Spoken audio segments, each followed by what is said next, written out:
Eu estava na fila do banco quando meu marido mandou a mensagem.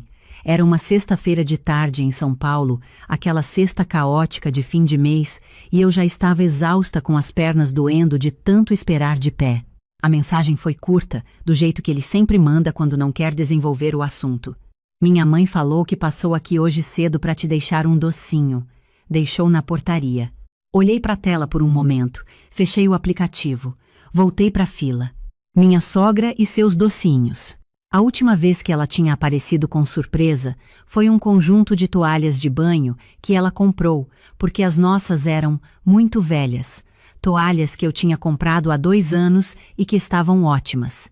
Antes disso, ela tinha reorganizado minha despensa enquanto eu fui buscar minha filha na escola, colocando todas as coisas em lugares completamente diferentes e jogando fora uma lata de azeite que ela achou que tinha passado da validade.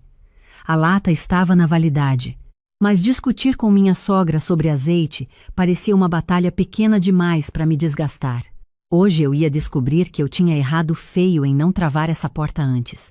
Quando cheguei em casa, a portaria me entregou uma caixinha com brigadeiros embrulhados em papel celofane, doce. Eu agradeci, subi no elevador, abri a porta do apartamento, tudo parecia normal. A sala estava como deixei, a cozinha, a mesma. Joguei a bolsa no sofá, fui até o quarto beber água, e foi aí que eu vi. A porta do quarto de hóspedes estava diferente. Eu sei que parece detalhe bobo, mas eu convivo com aquela porta há 8 anos. Ela sempre fica meio encostada, nunca completamente fechada porque a maçaneta arranha. Dessa vez, estava fechada com cuidado, como alguém que tinha entrado e saído com intenção. Abri devagar. O quarto de hóspedes é pequeno, tem uma cama de solteiro, um guarda-roupa de 2 módulos que a gente usa para guardar as malas, e uma estante baixa no canto. Nessa estante ficavam as coisas que não tinham lugar fixo no apartamento, mas que não podiam ser jogadas fora. Álbuns de foto antigos, uma caixinha com bijuterias da minha avó e a caixa. A caixa de sapato forrada com papel contact florido que minha mãe usava para guardar as cartas que ela recebia e as receitas que ela anotava à mão. A caixa que a minha irmã me deu quando minha mãe faleceu, 4 anos atrás. A caixa que eu não conseguia abrir sem chorar, mas que também não conseguia deixar de ter perto de mim. A estante estava diferente. Os álbuns ainda estavam lá. A caixinha de bijuterias também. Mas a caixa de sapato da minha mãe tinha sumido. Fiquei parada na porta por um tempo que eu não sei quanto foi. Minha cabeça tentou encontrar outra explicação. Talvez Marcos tivesse mudado de lugar. Talvez eu mesma tivesse guardado em outro canto e esquecido. Procurei em cima do guarda-roupa, dentro das gavetas, atrás da cama. Não estava em lugar nenhum. Liguei para o meu marido. Ele atendeu no segundo toque. Marcos, você mexeu na caixa florida que fica na estante do quarto de hóspedes. Silêncio. Que caixa? A caixa da minha mãe, com as cartas dela e as receitas. Não, amor. Por quê? Sumiu? Eu respirei fundo. Sua mãe esteve aqui hoje. Outro silêncio, diferente do primeiro. Espera, ela não ia mexer nas suas coisas, Renata. Ele falou com uma certeza que me deu vontade de jogar o telefone pela janela, porque enquanto ele acreditava nisso, eu já sabia naquela hora com a frieza de quem conhece o padrão. Eu vou ligar para ela, eu disse, e desliguei antes que ele respondesse. Minha sogra atendeu animada, como sempre atende quando acha que a conversa vai ser boa. Renata, chegou os brigadeiros? Fiz de colher, do jeito que você gosta. Dona Conceição, eu disse com a voz mais neutra que consegui. A senhora entrou no apartamento hoje. Ah, entrei sim. Passei rapidinho só para deixar o docinho geladinho na sua geladeira, em vez de ficar na portaria esquentando. Você sabe que chocolate derrete. A senhora entrou no quarto de hóspedes. Uma pausa pequeníssima. Depois ela disse: é que eu fui dar uma arrumadinha lá, filha. Aquele quartinho estava tão cheio de coisa, parecia depósito. Meu coração caiu. O que a senhora fez com a caixa florida que estava na estante? Aquela caixona velha? Ela falou com uma leveza que me gelou. Ah, eu joguei fora, filha. Estava toda gasta, o papel descascando, e dentro só tinha papel velho, umas receitas rasuradas, cartas amareladas. Eu pensei que era coisa que você ia jogar fora mesmo. Coloquei no lixo do corredor. Aquele lixo que o condomínio recolhe toda sexta-feira às 15h. Eu tinha chegado em casa às 18h. Eu não consegui responder. Simplesmente não consegui. Desliguei o telefone, desci de elevador, fui até o corredor do lixo do meu andar sabendo que não ia encontrar nada, mas precisando verificar com os próprios olhos. O coletor já tinha passado. O corredor estava vazio. Subi de volta. Sentei no chão da cozinha porque as pernas simplesmente pararam de me sustentar. Aquela caixa tinha as últimas 30 cartas que minha mãe tinha escrito para mim antes de ficar doente. Cartas de antes do celular virar o meio de comunicação de todo mundo, cartas que ela mandava quando eu fui morar em Campinas com 22 anos, quando ela ficava com saudade e pegava papel e caneta em vez de ligar, porque dizia que palavras escritas duram mais. Tinha o caderno de receitas dela com a letra miúda que ela usava para economizar papel, receitas que não existiam em lugar nenhum porque ela inventava as medidas na hora e só anotava depois de fazer. O bolo de laranja com especiarias que ela fazia todo aniversário meu. O quibe que era diferente do quibe de qualquer outro lugar do mundo.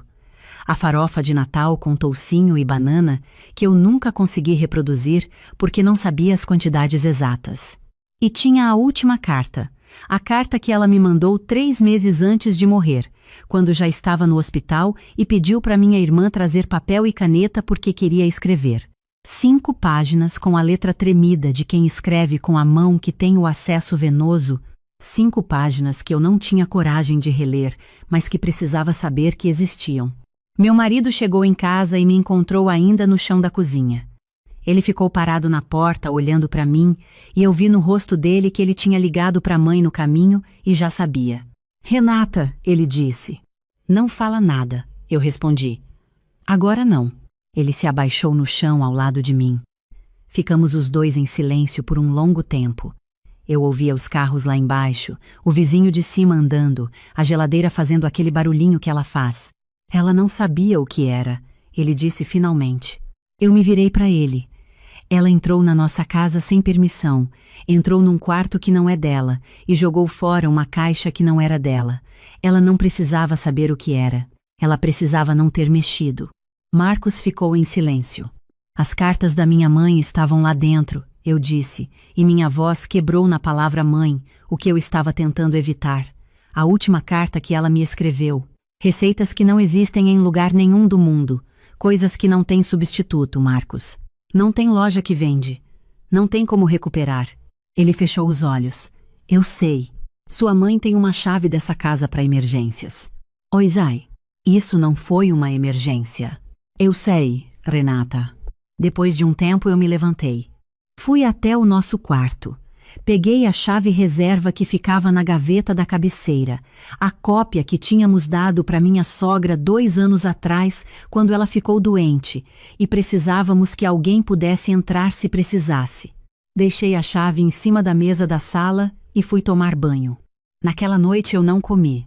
Marcos pediu comida. Ficou na sala assistindo televisão com o volume baixo.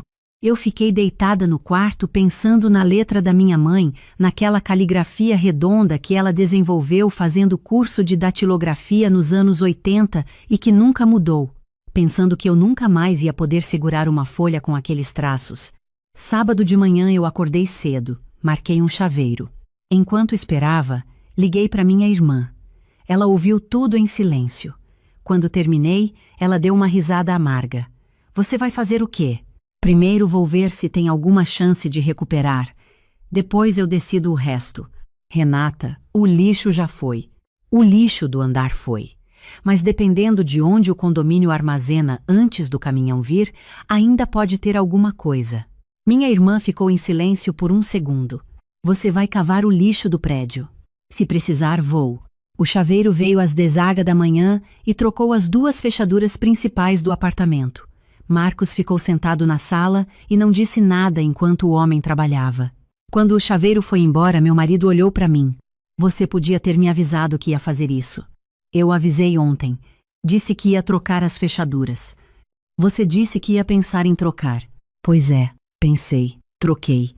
Coloquei a chave nova na minha bolsa. Quando você decidir que isso foi errado e não só inconveniente, você me fala e a gente conversa sobre o que vem depois. Desci para falar com o síndico do prédio. Ele me recebeu no apartamento dele, um senhor de uns 65 anos que me conhecia de vista. Expliquei a situação. Expliquei que itens com valor sentimental irreplaceável foram descartados por engano do quarto de hóspedes e foram parar no lixo do corredor na véspera. Ele fez uma careta que me deu uma centelha de esperança. O caminhão de coleta vem nas quartas e sextas, ele disse. Mas a gente tem o depósito de lixo no subsolo que fica até o caminhão vir. Hoje é sábado. O caminhão de sexta já veio. Mas deixa eu verificar uma coisa. Ele ligou para o zelador. Eu fiquei parada ali segurando o telefone com as duas mãos, o coração batendo em um ritmo que eu não reconhecia. O síndico desligou. O depósito tem uma área separada para recicláveis que o catador parceiro do prédio recolhe às segundas. Papel e papelão vão para lá automaticamente. Se tinha papel dentro dessa caixa, pode ser que o zelador tenha separado. Descemos juntos para o subsolo. O depósito de lixo cheirava ao que cheira todo depósito de lixo. Havia 3 coletores grandes, e no canto, uma área com caixas de papelão dobradas, jornais velhos e sacolas plásticas presas com barbante. O zelador, um rapaz jovem chamado Diego, nos esperava lá. Essa aqui, eu disse quando vi. A caixa de sapato forrada com papel contact florido estava amassada, mas inteira, apoiada de lado contra um coletor. Provavelmente o zelador tinha visto o papel florido e separado junto com os recicláveis sem nem abrir. Peguei a caixa com as duas mãos como se fosse de vidro. Abri ali mesmo, no subsolo fedorento, sem me importar com nada. As cartas estavam dentro. O caderno de receitas estava dentro. Tudo levemente úmido de ter ficado num saco de lixo, mas inteiro, legível, real. Eu abri a primeira carta que minha mão tocou, uma carta com envelope cor de salmão que a minha mãe usava quando queria ser mais formal. A letra dela estava ali, aquela caligrafia redonda e firme. Minha filha, já são 3 semanas sem te ver e essa casa parece grande demais. Eu fechei os olhos, respirei. Agradeci ao Diego, agradeci ao síndico, subi de volta para o apartamento com a caixa no colo dentro do elevador como se fosse uma criança. Marcos estava na cozinha quando entrei.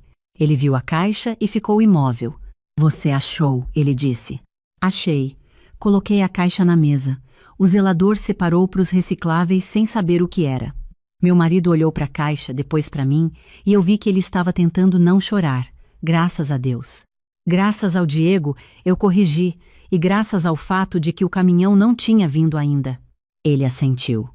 Sentou na cadeira da cozinha e ficou olhando para a caixa como se precisasse de um momento para processar. Eu ficou em pé, esperando. Eu preciso falar com minha mãe, ele disse finalmente. Sim, você precisa. Mas primeiro eu preciso pedir desculpa para você. Não pelo que ela fez, porque o que ela fez foi ela que fez, mas por ter dado essa chave para ela sem a gente ter combinado os limites antes. Por ter deixado acumular essas situações menores sem colocar um ponto final. Essa caixa quase sumiu para sempre e isso também é responsabilidade minha. Eu olhei para ele. Nos 8 anos de casamento, eram poucas as vezes que eu tinha ouvido meu marido colocar a própria parte numa falha sem precisar ser empurrado até lá. Ele estava cansado, com olheiras, e parecia que tinha passado a noite processando tanto quanto eu. Tá, eu disse, sentei do lado dele, fala com ela. Ele ligou para minha sogra na nossa frente, no viva voz, para que eu ouvisse. Isso também foi uma coisa que eu não esperava. Minha sogra atendeu com a voz um pouco na defensiva, porque ela sabia que o sábado ia trazer consequências. Marcos. Mãe, eu preciso que a senhora entenda uma coisa. A voz do meu marido estava diferente, sem a hesitação que ele costuma ter quando fala com ela. O que a senhora fez ontem foi um erro grave. Não foi uma ajuda, foi uma invasão. Marcos, eu só quis dar uma organizada. A senhora entrou na nossa casa sem avisar. Entrou num cômodo. Jogou fora uma caixa que era da mãe da Renata, que morreu há 4 anos. Tinha as últimas cartas que ela escreveu, tinha as receitas dela, tinha coisas que não existem em mais lugar nenhum do mundo. A voz dele ficou embargada. A Renata passou a noite no chão da cozinha. Eu fiquei olhando para ela sem saber o que fazer. E de manhã, ela desceu para o depósito de lixo do prédio cavar caixa para tentar achar o que a senhora jogou fora. Silêncio do outro lado da linha. Felizmente ela achou, ele continuou. Mas a senhora precisa entender que por muito pouco a gente perdeu essas coisas para sempre.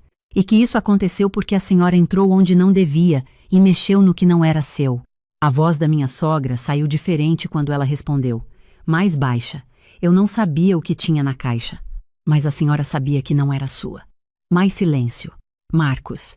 A voz dela ficou pequena de um jeito que eu quase nunca ouvia. Eu posso falar com a Renata? Meu marido me olhou. Eu assenti. Pode, ele disse. Renata. Minha sogra demorou um pouco antes de continuar. Eu não sabia que era da sua mãe. Juro que não sabia. Se eu soubesse... Dona Conceição, eu interrompi, mas sem raiva. Eu tinha passado a noite toda com raiva e agora estava só exausta. Mesmo que não fosse da minha mãe, mesmo que fosse uma caixa com papéis aleatórios meus, a senhora não tinha o direito de jogar fora. Ela ficou em silêncio. A chave que a gente deu para a senhora foi para emergência. Para se a gente ficasse preso em algum lugar, se houvesse um vazamento, se acontecesse alguma coisa urgente. Não foi uma autorização para entrar quando quisesse e reorganizar o que a senhora não gostava. Eu entendo, ela disse. Eu nunca tinha ouvido minha sogra falar essas duas palavras juntas desse jeito. A senhora vai vir aqui me pedir desculpa pessoalmente. Não pelo telefone. Pessoalmente, porque eu preciso olhar no rosto da senhora quando a senhora disser isso. E depois a gente vai conversar sobre como vai funcionar daqui para frente. Uma pausa longa. Depois. Tá bom. Ela veio no domingo de tarde. Veio sem avisar com quanto tempo faltava, o que normalmente me irritaria, mas dessa vez eu deixei passar porque ela veio. Trouxe flores, o que eu também normalmente acharia excessivo, mas deixei na bancada da cozinha sem comentar.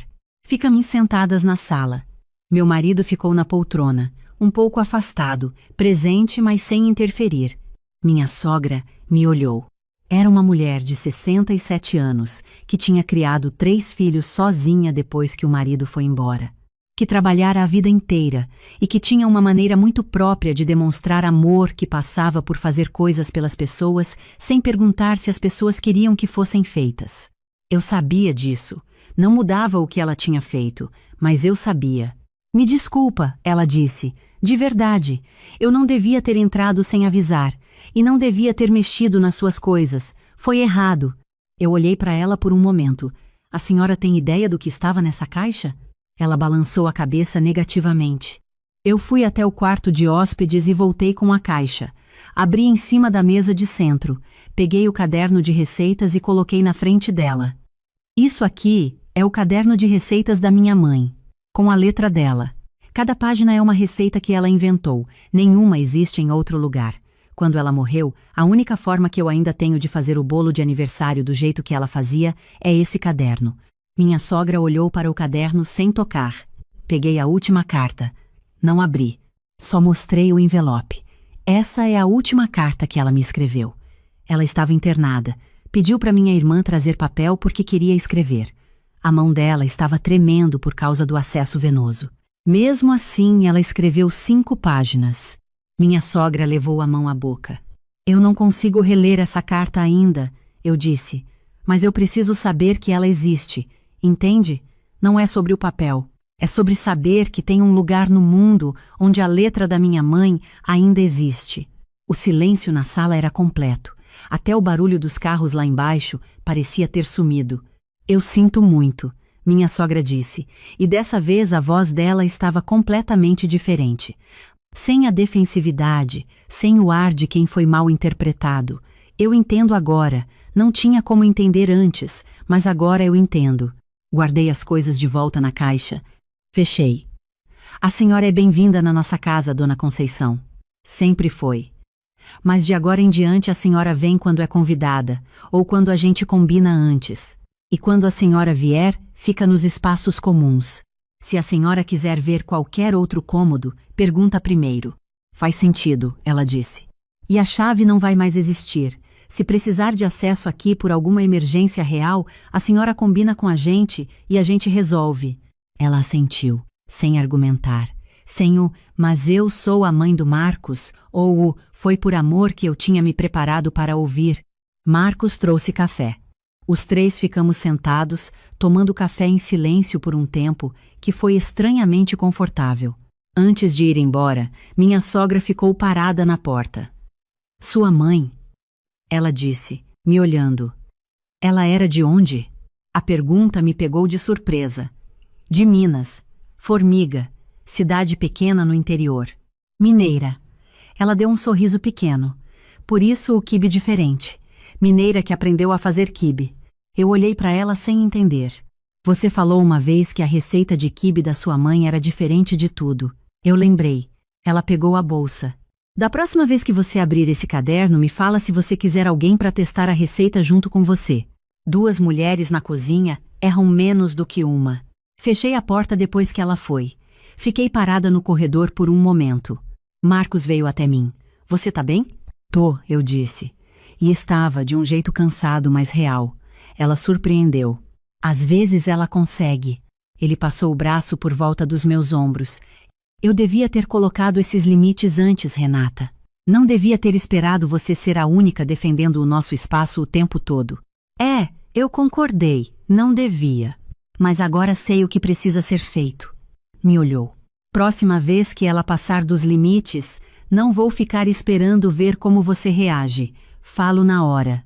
Não respondi imediatamente. Em 8 anos de casamento, eu tinha aprendido a diferença entre promessa fácil de crise e mudança de verdade. Essa pareceu diferente, mais pesada. Do tipo que a pessoa faz quando finalmente sentiu o peso do problema no próprio corpo. Tá bom, eu disse. Naquela noite, depois do jantar, me sentei na mesa da cozinha, com a caixa da minha mãe, e abri com cuidado. Peguei o caderno de receitas e fui folheando devagar. A letra miúda dela em cada página, as correções rabiscadas ao lado das medidas, os comentários no rodapé como colocar menos sal na próxima vez e a Renata amou, repetir no Natal. Cheguei na página do bolo de laranja com especiarias. Raspas de 2 laranjas. Canela a gosto, mas não economize. Cardamomo, só um pouquinho que é forte. Farinha peneirada 3 vezes que faz diferença sim. Eu sorri. Minha mãe e as brigas dela com quem dizia que peneirar farinha era perda de tempo. Não abri a última carta. Ainda não estava pronta. Mas guardei o envelope separado, num envelope plástico transparente, e coloquei de volta na caixa com o resto.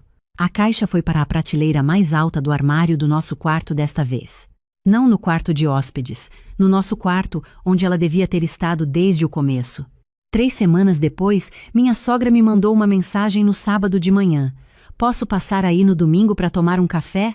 Trago pão de queijo. Eu mostrei para Marcos. Ele sorriu. Respondi. Pode vir às 10h. Ela veio no horário. Trouxe o pão de queijo, sentou na mesa da cozinha, tomou café sem reorganizar nenhuma gaveta, sem comentar sobre nada que precisava de uma arrumadinha. Quando foi embora, disse tchau na porta e esperou eu fechar antes de chamar o elevador. Parece pouco. Para quem não viveu, parece que não é nada. Mas para mim, aquele domingo foi diferente de todos os outros domingos dos 8 anos anteriores. Alguns meses depois, em um sábado chuvoso sem nada marcado, eu abri o caderno da minha mãe na página do bolo de laranja. Peguei as 2 laranjas na fruteira, a canela na prateleira de especiarias, o cardamomo que eu tinha comprado justamente para isso. Peneirei a farinha 3 vezes porque a minha mãe mandava e eu não ia ser a filha que desobedece à instrução do caderno. O bolo ficou torto porque a minha forma era diferente da dela. Ficou levemente mais escuro do que devia porque o meu forno mente na temperatura. Mas o cheiro, quando abri o forno, era o cheiro de todo o aniversário da minha infância. Exatamente aquele cheiro. Eu me sentei no chão da cozinha de novo, mas dessa vez não por desespero. Me sentei porque as pernas ficaram moles de uma forma completamente diferente. Fiquei ali com o cheiro de bolo no ar e chorei do jeito que você chora quando algo estava perdido e voltou. O que eu aprendi com tudo isso não é nada que eu não soubesse antes, de um jeito vago e teórico. Aprendi que limite não é falta de afeto. Limite é o que protege o afeto de ser destruído por descuido. Aprendi que o problema não era minha sogra ser maliciosa, porque ela não era. O problema era a ausência de regras claras por tempo demais, até que as consequências do descuido fossem grandes demais. Aprendi que os itens insubstituíveis da sua vida não podem morar nos lugares de acesso livre. Não porque as pessoas são ruins, mas porque as pessoas não sabem o valor do que não é delas até que seja tarde demais. E aprendi, mais importante que tudo, que às vezes você precisa descer para o depósito de lixo do seu próprio prédio num sábado de manhã para recuperar o que é seu, literalmente. E que vale cada minuto do cheiro ruim e do constrangimento e do esforço, porque algumas coisas não têm substituto e você só tem uma chance de não perder para sempre. A caixa da minha mãe ainda está no armário do nosso quarto. No ano que vem, quando fizer 5 anos que ela se foi, eu vou abrir a última carta. Ainda não agora, mas vou. E quando fizer, eu já sei que o cheiro de laranja com canela vai estar no ar, e porque eu vou fazer o bolo antes. Do jeito que ela ensinou, com a farinha peneirada 3 vezes, sem economizar na canela. Eu estava relendo um pedido de uma fornecedora quando o telefone tocou. Era uma mulher que fornecia tecido para mim há 4 anos. Uma senhora de voz firme e vocabulário direto, com quem eu nunca tinha tido nenhum problema em nenhuma negociação. Quando vi o nome dela na tela, achei que era sobre o lote de malha que eu tinha pedido para o mês seguinte. Atendi com a caneta ainda na mão, pronta para anotar. Ela não falou sobre tecido nenhum. Disse que tinha recebido uma ligação de um rapaz que se identificou como o novo responsável pela minha boutique, que ele tinha pedido para alterar o endereço de entrega do próximo pedido e que queria também renegociar o prazo de pagamento porque a gestão estava mudando. Ela disse que tinha achado estranho que a gente sempre tratou diretamente e que antes de fazer qualquer coisa ela queria confirmar comigo se aquilo era verdade. Eu fiquei com a caneta suspensa no ar por alguns segundos. Pedi que ela repetisse. Ela repetiu. Agradeci, disse que ia verificar e que ela não devia alterar absolutamente nada até eu entrar em contato de volta. Desliguei. Fiquei olhando para a parede do meu escritório em casa, que é pequeno, tem uma prateleira de amostras e uma cadeira que meu marido trouxe da garagem quando eu decidi que precisava de um espaço só meu para trabalhar. Fiquei olhando para aquela prateleira por um tempo que não sei dizer quanto era, tentando encaixar o que eu tinha ouvido numa lógica que fizesse sentido. Não encaixava. Para entender o que aconteceu naquele dia, preciso voltar um pouco. Não vou contar tudo desde o começo, porque isso seria longo e porque não é essa a história que eu vim contar. Vim contar uma coisa específica, que aconteceu de verdade, e se alguém ouvir e reconhecer alguma coisa da própria vida nisso, já vai ter valido. Tenho 40 anos, sou contadora de formação, mas há 8 anos abri uma boutique pequena num bairro residencial da minha cidade. Não é uma loja grande. Tem 12 metros quadrados de vitrine, um provador com espelho de corpo inteiro que eu mesmo escolhi, araras que eu pintei de branco antes da inauguração e uma clientela fiel que foi crescendo devagar, do jeito que as coisas que duram costumam crescer. Comecei com roupa feminina básica e fui adicionando acessórios, bolsas, algumas peças de festa conforme entendi o gosto das minhas clientes. A boutique eu abri com dinheiro que juntei em 7 anos trabalhando como contadora em 2 empregos simultâneos. Dinheiro que eu guardei antes de me casar, quando ainda morava com minha mãe e minha única despesa real era o transporte. Quando o negócio ficou de pé, eu já estava namorando meu marido há 2 anos. Quando a gente casou, 1 ano depois, a loja tinha 18 meses de funcionamento, já estava no azul e era inteiramente minha, registrada no meu CPF, com CNPJ no meu nome, com conta jurídica que só eu assinava. Meu marido sempre soube disso. A gente teve essa conversa antes de casar, não de forma tensa, mas de forma clara. Ele é engenheiro, tem um emprego estável, nunca dependeu da loja e nunca pediu para participar dela. A boutique era minha do mesmo jeito que a carteira de clientes de engenharia que ele foi construindo era dele. A gente respeitava isso um no outro e durante 8 anos de casamento esse respeito nunca tinha sido testado de verdade. Minha sogra é uma mulher que eu definiria como alguém que acredita sinceramente que sabe o que é melhor para todo mundo. Não é maldade. É uma convicção profunda, quase religiosa, de que as pessoas ao redor dela precisam de orientação e que ela é a pessoa certa para dar essa orientação. Ela criou 2 filhos depois que o marido adoeceu cedo e ficou sem trabalhar por muitos anos. Eu entendo o peso disso. Mas há uma diferença entre uma mulher que aprendeu a resolver tudo sozinha por necessidade e uma mulher que passou a achar que resolver tudo sozinha incluía resolver as coisas dos outros também, sem avisar. Meu marido é o filho mais velho. O irmão dele tem 32 anos, mora num bairro do outro lado da cidade, já tentou 3 negócios que não foram para frente e tem o histórico de quem está sempre num passo antes de se estabilizar, mas nunca chega lá. Não é uma pessoa ruim. É uma pessoa que não encontrou o caminho ainda e que, enquanto não encontra, orbita em torno da mãe e do irmão mais velho, esperando que alguma coisa se encaixe. Eu nunca tive problema com ele. A gente se cumprimentava nas festas de família, conversava sobre coisas superficiais e era isso. Ele nunca tinha aparecido na minha loja, nunca tinha pedido nada relacionado ao meu negócio, nunca tinha cruzado nenhuma linha que eu precisasse traçar. Até aquele dia. Depois que desliguei o telefone, fiquei mais alguns minutos no escritório. Depois levantei, fui até a sala, onde meu marido estava lendo alguma coisa no tablet. Sentei no sofá em frente a ele e esperei que ele levantasse o olhar. Preciso te perguntar uma coisa. Ele abaixou o tablet. Contei o que a fornecedora tinha me dito, palavra por palavra, na sequência em que tinha ouvido, sem acrescentar nenhum comentário meu ainda. Enquanto eu falava, o rosto dele foi mudando de uma maneira que eu conheço depois de 8 anos.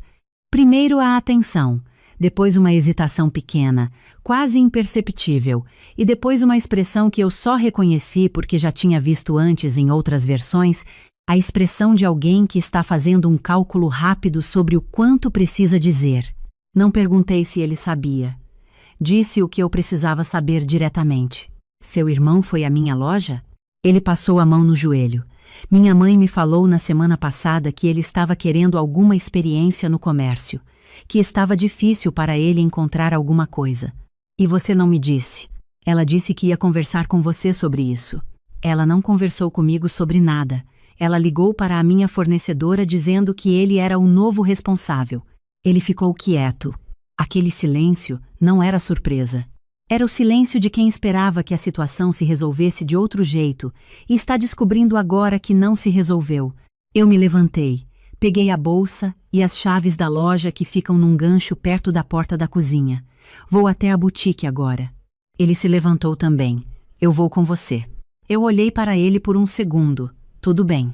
Aceitei porque sabia que ia precisar de alguém que tivesse visto o que eu vi, não para me defender, mas porque minha sogra era completamente capaz de reconstruir qualquer versão de qualquer história, desde que não houvesse testemunha presente.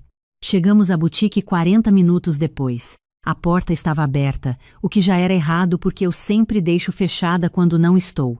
A faixa de enrolar na vitrine estava levantada só até a metade, também diferente do jeito que eu costumo deixar. Entrei com a chave que estava desnecessária, porque a porta já estava aberta, e o que eu encontrei foi meu cunhado em pé, perto do caixa, com o celular na mão, olhando para uma das araras, como se estivesse avaliando como rearranjar as peças.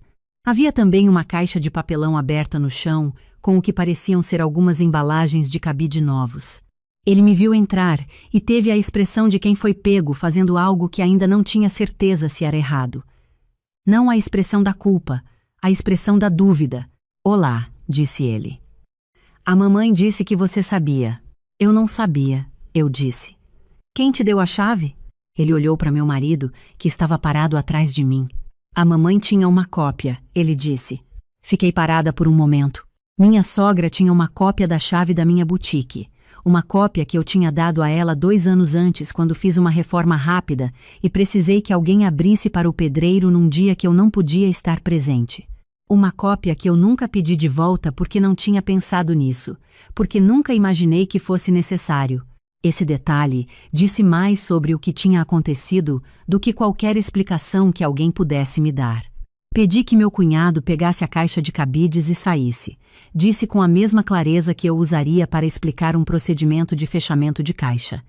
Sem crueldade, sem grito, com a objetividade de quem está corrigindo um erro técnico. Ele ficou me olhando por um momento, depois olhou de novo para meu marido, que não disse nada, e saiu com a caixa debaixo do braço. Meu marido fechou a porta depois que ele saiu. Andei pelos 12 metros da loja verificando cada coisa. As araras estavam levemente diferentes da disposição que eu tinha deixado, nada drástico, mas diferente o suficiente para eu perceber. O caixa estava desbloqueado. A cópia de segurança do sistema de vendas tinha sido acessada naquele dia às 10 da manhã, o que eu vi quando abri o tablet que fica embaixo do balcão. Eram 11h40. Ele estava lá há menos de 2 horas e já tinha acessado o sistema de vendas. Meu marido ficou de pé perto da porta enquanto eu verificava tudo. Quando eu terminei, ele disse: "Ela não devia ter feito isso." "Não devia", eu disse. "Vou ligar para ela agora." "Você vai ligar ou vai esperar para ver se esfria?" Ele ficou me olhando por um segundo. "Vou ligar agora." Ele ligou ali mesmo, de pé na minha loja, com a voz da minha sogra saindo no viva-voz num volume que eu ouvia, mas que o barulho de um carro passando na rua às vezes cobria. Ouvi o tom dela. Conheço os tons dela de 8 anos de convivência. Primeiro a surpresa que não era bem surpresa. Depois a justificativa que já estava pronta como se tivesse sido ensaiada. Depois a virada para o argumento da boa intenção. Ela disse que o negócio precisava de movimento, que eu não estava conseguindo dar conta de tudo sozinha, que o irmão precisava de uma oportunidade e que era desperdício eu ter uma loja e o cunhado estar parado. Meu marido disse que a decisão não era dela, que a boutique era minha, que ela não podia fazer isso. Ela disse que família se ajuda. Ele disse que ajudar com o que não é seu não é ajudar. Houve um silêncio do outro lado. Depois a voz dela, mais baixa, dizendo que ela só queria ajudar, que não estava entendendo onde tinha errado, que as pessoas estavam fazendo tempestade em copo d'água. Meu marido encerrou a ligação. Ficou com o celular na mão por um momento antes de me olhar. Eu havia sentado no banquinho atrás do balcão, que é onde eu fico quando estou organizando pedidos. Olhava para ele sem dizer nada ainda. "Carla, eu precisava ter te avisado quando ela me falou." "Precisava", eu disse. "Eu achei que ela ia falar com você antes de fazer qualquer coisa. Mas você sabia que ela provavelmente não ia." Ele não respondeu. A resposta estava no silêncio. Voltamos para casa. O caminho foi em grande parte quieto. Perto de casa, ele disse que ia à casa da mãe no fim de semana para ter uma conversa presencial. Eu disse que estava certo. Não disse mais nada sobre isso naquele momento, porque não era o momento de dizer mais nada. Era o momento de pensar. Naquela noite, depois que minha filha de 7 anos dormiu, eu fiquei na mesa da cozinha com um copo de água que não bebi, pensando numa coisa que estava me incomodando mais do que o episódio em si. Minha sogra tinha uma cópia da chave há 2 anos, 2 anos sem usar. E ela esperou um momento específico para usar. Um momento em que eu estava sobrecarregada com o fechamento de um contrato grande e tinha ficado 3 dias sem ir à boutique pessoalmente. Ela sabia disso porque meu marido tinha comentado em jantar de família que eu estava correndo atrás de um contrato novo. Ela tinha ouvido, guardado essa informação e esperado a janela certa. Isso não era impulsividade, era paciência aplicada à invasão. Na manhã seguinte, antes de abrir a loja, eu liguei para uma advogada que tinha me ajudado anos atrás com um contrato de fornecimento que tinha dado errado. Expliquei o que tinha acontecido. Ela ficou em silêncio por um segundo e depois disse que eu precisava de algumas coisas. Primeiro, recuperar a cópia da chave e trocar a fechadura. Segundo, formalizar por escrito que nenhuma pessoa além de mim tinha autoridade para operar, representar ou tomar qualquer decisão relacionada ao CNPJ da boutique. Terceiro, uma notificação formal ao meu cunhado de que ele não tinha nenhum vínculo legal com o negócio e que qualquer tentativa de se apresentar como representante do estabelecimento poderia ter consequências jurídicas. "Não é exagero", ela disse.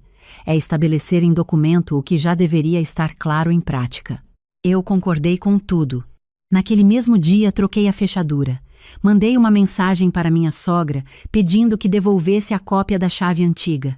Ela respondeu depois de 2 horas dizendo que ia procurar. A chave chegou por meio do meu cunhado 3 dias depois, entregue na portaria do nosso prédio num envelope sem nenhum bilhete. Na quinta-feira, minha cunhada me mandou uma mensagem. Era longa. O tipo de mensagem que você percebe que foi escrita e reescrita várias vezes antes de ser enviada, porque cada parágrafo tem um tom ligeiramente diferente, como se a raiva fosse calibrada e depois recalibrada ao longo do processo. Ela dizia que eu tinha humilhado o cunhado na frente de clientes, que a minha sogra estava devastada, que o irmão precisava de uma chance e que eu tinha escolhido não dar por egoísmo puro, que casar com alguém significa integrar a família dessa pessoa e que ela esperava que eu reavaliasse como eu estava tratando as pessoas que me queriam bem. Li uma vez. Fui buscar minha filha na escola. Respondi só de noite, com uma frase. Obrigada por ter me escrito. Ela mandou mais 3 mensagens em seguida. Não abri no mesmo dia. O que me incomodava no argumento dela não era a raiva. A raiva eu entendia. O que me incomodava era a lógica por baixo. A ideia de que um negócio que eu abri com dinheiro que juntei ao longo de 7 anos, que funciona com contratos no meu nome, que paga imposto no meu CPF, que tem clientes que vieram por causa do meu trabalho, pudesse ser tratado como um recurso disponível para quem a família do meu marido decidisse ajudar, que dizer não era crueldade, que ter limites era orgulho, que eu devia me sentir grata pela iniciativa. Eu tinha passado 8 anos sendo boa o suficiente para essa família. Simpática nos aniversários, organizada nas reuniões, presente quando era necessário, discreta quando era apropriado. E o resultado de 8 anos de boa convivência era que havia sido construída, sem que ninguém verbalizasse, uma expectativa de que minha disponibilidade não tinha fundo. Que eu continuaria cedendo porque havia sempre cedido. Que o custo de me pedir algo era 0 porque eu nunca tinha cobrado por nada. Esse foi o padrão que eu deixei se instalar por tempo demais. Na sexta-feira, a advogada me enviou os documentos. Revisei, assinei o que precisava assinar. Ela providenciou o resto. Naquela mesma tarde, fui à boutique, reorganizei as araras do jeito que eu gosto, limpei o balcão, fiz um pedido novo para a fornecedora que tinha me ligado, agradecendo pela cautela dela. Ela disse que era óbvio, que a gente tinha anos de parceria e que ela não ia alterar nada sem falar comigo primeiro. É assim que confiança funciona de verdade, eu pensei.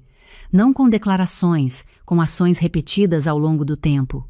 No sábado, meu marido foi à casa da mãe como tinha prometido. Eu fiquei em casa com minha filha. A gente fez bolo no período da tarde, um bolo de cenoura com cobertura de chocolate que ela faz questão de misturar com a colher de pau porque acha que o liquidificador tira a graça. Ficamos na cozinha por 2 horas fazendo uma coisa simples e boa, enquanto do outro lado da cidade, uma conversa que eu não estava presente estava acontecendo. Meu marido chegou no fim da tarde. Minha filha estava assistindo um desenho no quarto. Ele se sentou na mesa da cozinha, onde ainda tinha um pedaço do bolo, e ficou olhando para ele por um momento antes de falar. Conversei com ela, ele disse. Como foi? Ela ficou na defensiva no começo. Disse que estava tentando ajudar o irmão, que a loja ficava fechada há muitos dias, que eu estava perdendo movimento, que ela estava fazendo o que qualquer mãe faria por um filho que está precisando. E você disse o quê? Disse que o que ela estava fazendo por um filho era prejudicar a esposa do outro, que a boutique é sua, que o dinheiro que está lá dentro é seu, que os contratos são seus, que as clientes são suas, que ela não pode entrar num negócio alheio com uma cópia de chave que foi dada para uma emergência e transformar isso numa autorização permanente. Ela entendeu? Ela nunca entende na hora. Ficou quieta um tempo longo, depois disse que não tinha imaginado que eu ia levar tão a sério. Fiquei olhando para ele. Não levar a sério o quê, exatamente? Ele sacudiu a cabeça levemente. Eu disse a mesma coisa para ela, que não existe uma versão disso que não seja séria, que não há uma interpretação em que entrar no negócio de alguém sem permissão seja uma coisa pequena. Você disse tudo isso? Disse. E disse também que qualquer contato futuro dela com qualquer fornecedor, cliente ou prestador de serviço da boutique precisava passar por você diretamente. Que se ela tem vontade de ajudar o irmão, ela ajuda com o dinheiro dela, com o tempo dela, com os recursos dela, não com os seus. Fiquei em silêncio por um momento. Aquilo era diferente das conversas anteriores que ele tinha tido com a mãe ao longo dos anos. Não era a versão de acomodar os dois lados. Era uma posição. Tem uma outra coisa, ele disse. Eu esperei. Quando minha mãe me falou sobre o irmão, ela não mencionou que tinha intenção de usar a chave. Ela disse que estava pensando em conversar com você sobre a possibilidade de ele ajudar na loja algumas horas por semana. Eu deveria ter te dito naquele momento, deveria ter perguntado se você tinha algum interesse nisso. Não disse porque achei que ela ia falar com você antes de agir, mas eu sabia que ela tinha a chave, e eu não pedi que ela devolvesse. Continuei olhando para ele. Isso foi um erro meu, ele disse. Não foi inocência, foi omissão. Eu escolhi não fazer a pergunta porque a resposta ia gerar um conflito que eu preferia não ter, e isso te prejudicou. Tinha anos que eu esperava que ele dissesse isso. Não exatamente essas palavras, mas esse reconhecimento. Não o tipo de desculpa que é um protocolo para encerrar o assunto, mas o tipo que nomeia o padrão. Por que você foi com ela quando o cunhado estava lá? Você já sabia o que tinha acontecido? Eu suspeitava quando a fornecedora ligou. Quando você me contou, eu tinha quase certeza. Fui porque sabia que devia estar lá. Não podia te deixar ir sozinha para corrigir algo que eu tinha contribuído para que acontecesse. Ficamos em silêncio. Lá no quarto, o desenho da minha filha tinha terminado e ela estava cantarolando alguma coisa que eu não reconhecia. Uma melodia inventada, repetida em variações, do jeito que crianças fazem quando estão ocupadas com alguma coisa interna. Você acha que fui longe demais com a advogada? Eu disse. Não acho. Acho que o que foi longe demais foi ela usar uma chave que não era dela para fazer uma coisa que não foi autorizada.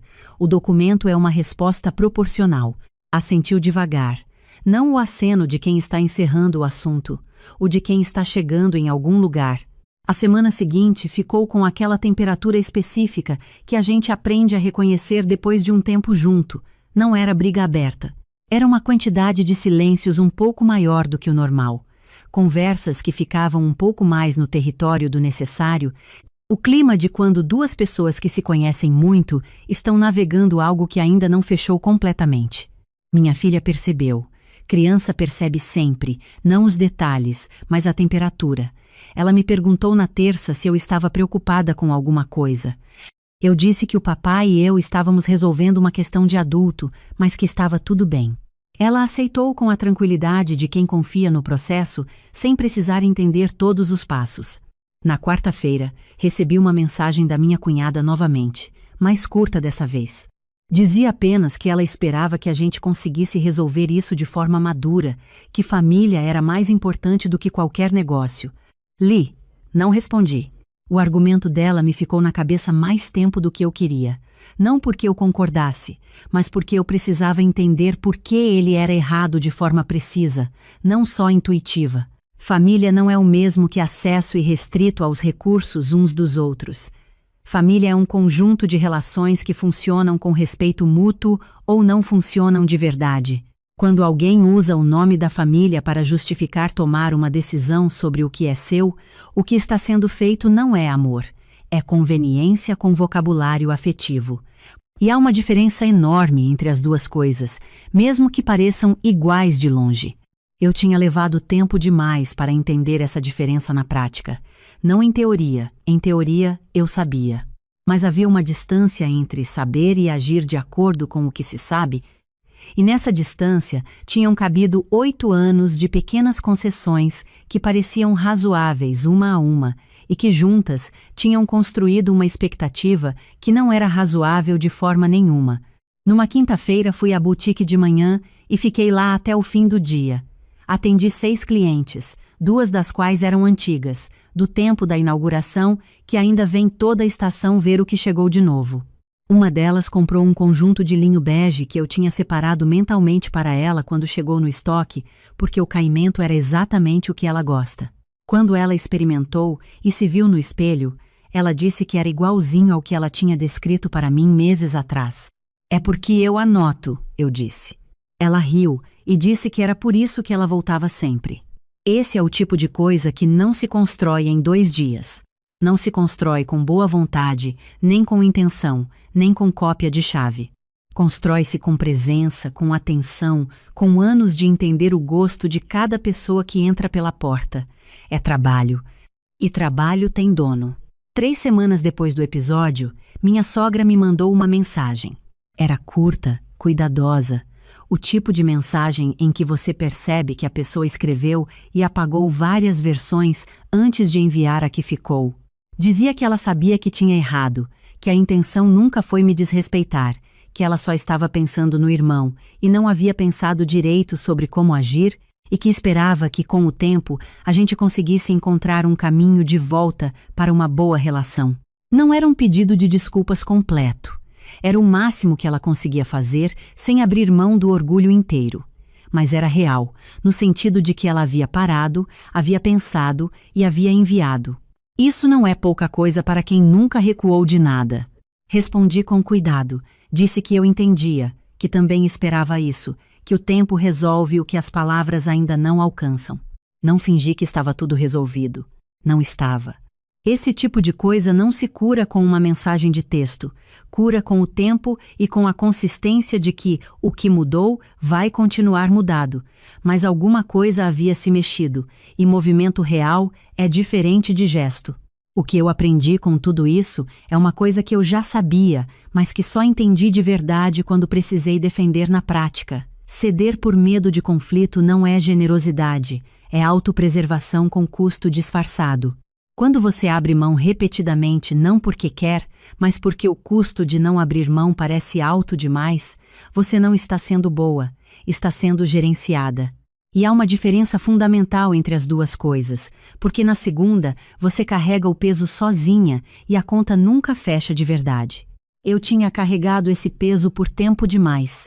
Não porque minha sogra fosse uma pessoa essencialmente má, não porque meu marido fosse um vilão, mas porque havia um sistema de expectativas que foi sendo montado ao redor da minha disponibilidade. E enquanto eu estava disponível, ninguém precisava olhar para o sistema.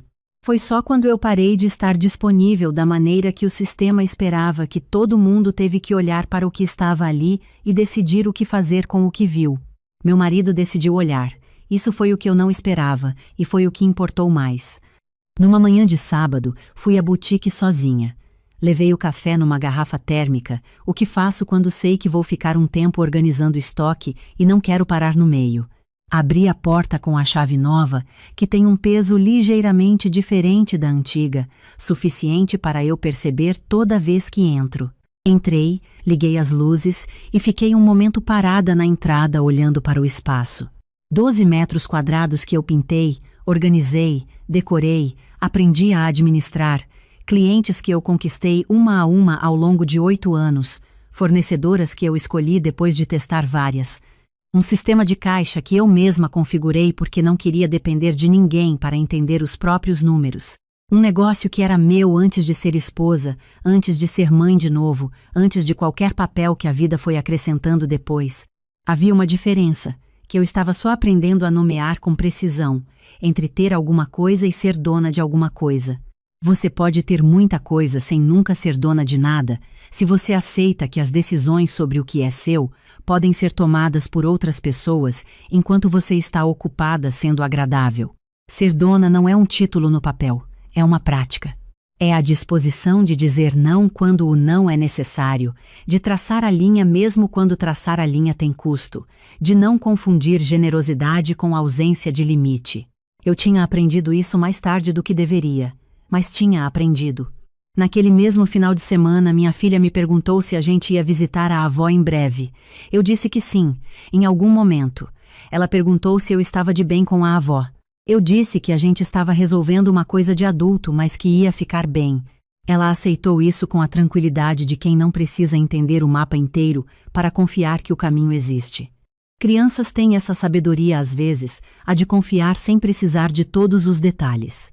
Naquela noite, meu marido e eu ficamos na varanda depois que ela dormiu. Ele tinha aberto uma cerveja que ficou mais na garrafa do que na boca.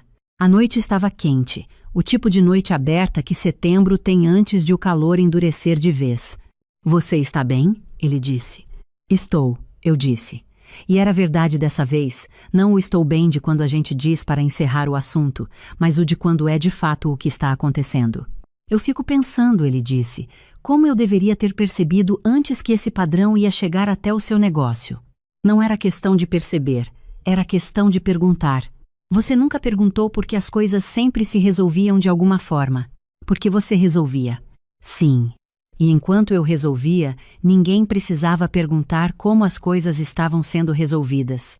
Ele ficou em silêncio por um tempo. Lá no fundo do quarteirão, alguém tinha um rádio ligado com uma música que chegava até nós em fragmentos, baixo o suficiente para ser atmosfera, alto o suficiente para lembrar que existia. O que sua mãe vai fazer agora? Eu perguntei. Vai ficar ressentida por um tempo. A sua cunhada vai continuar achando que você exagerou. O irmão provavelmente não entende a extensão do que aconteceu porque ninguém vai contar a versão inteira para ele. Isso é problema deles. E eu disse para ela que qualquer conversa futura sobre qualquer coisa relacionada ao seu negócio precisa ser com você, não comigo, não por recado, não por suposição, com você diretamente. Respirei fundo. Obrigada. Não precisa agradecer, ele disse. Era o que devia ter sido dito antes. Ficamos em silêncio. Lá embaixo, um carro passou devagar, os faróis varrendo a parede do prédio em frente por um segundo e sumindo. A cidade ainda estava acordada, mas já estava mais quieta, naquele ritmo específico que a noite tem quando está se preparando para virar madrugada. Nas semanas seguintes, a boutique voltou ao ritmo normal. O contrato com a fornecedora foi renovado. Fechei um pedido novo com uma fornecedora de acessórios que eu estava avaliando há meses e que eu finalmente decidi testar. Uma das clientes antigas indicou a filha, que veio, gostou e prometeu voltar antes do aniversário dela em novembro. Um negócio pequeno é feito de coisas assim, de indicações, de retornos, de peças que ficam separadas mentalmente para as pessoas certas antes de elas chegarem. É feito de presença constante, de confiança construída ao longo do tempo, de decisões que parecem pequenas e que somadas são a coisa inteira. Nenhuma dessas coisas pode ser transferida por cópia de chave. Nenhuma delas pertence a quem chega de fora achando que boa intenção é o mesmo que autorização. Minha sogra e eu não estamos no mesmo ponto de antes. Provavelmente nunca vamos estar. E tudo bem. Algumas relações, quando mudam, mudam para uma configuração diferente. Não voltam à original. O que importa não é voltar.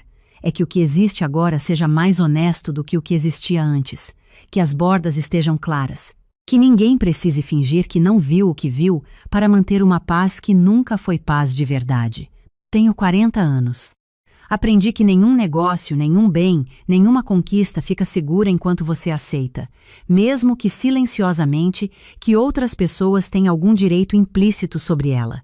Que manter o que é seu não é frieza, não é soberba, não é falta de generosidade.